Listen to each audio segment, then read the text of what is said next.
বলা হয়েছে 60-এর দশকের কবিতা। তখন ভিয়েতনামের মুক্তিযুদ্ধ চলছিল বাংলার বুকে। তরুণ যুবক অনেকেই ভিয়েতনামের মুক্তিযুদ্ধের সঙ্গে নিজেকে মিশিয়ে দিয়েছিলেন। এই কবিতাটি সেই উদ্দেশ্যে, মুক্তিযোদ্ধাদের উদ্দেশ্যেই লেখা। আমার নতুন নাম। আমার আত্মাকে খুঁজতে খুঁজতে অনেক পৃথিবী ঘুরেছি।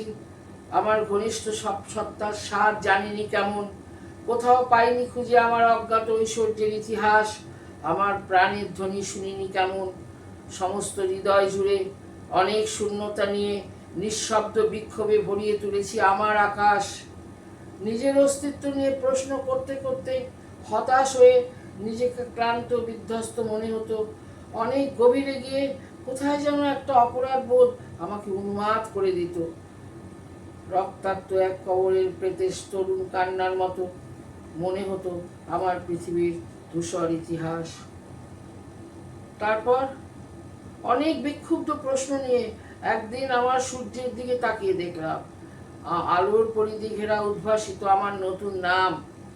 বাতাস উত্তাল হলো, সমুদ্র গর্জে উঠল, বেনহাই নদী থেকে শুনতে পেলাম সূর্যষ্টি আত্মাদের কল্লোলিত অস্তিত্বের স্বপ্নভার কণ্ঠনাদ। দারুণ স্বস্তির মধ্যে অনুভব করলাম আমার অস্তিত্বের গর্ব, একটি নতুন নাম, ভিয়েতনাম।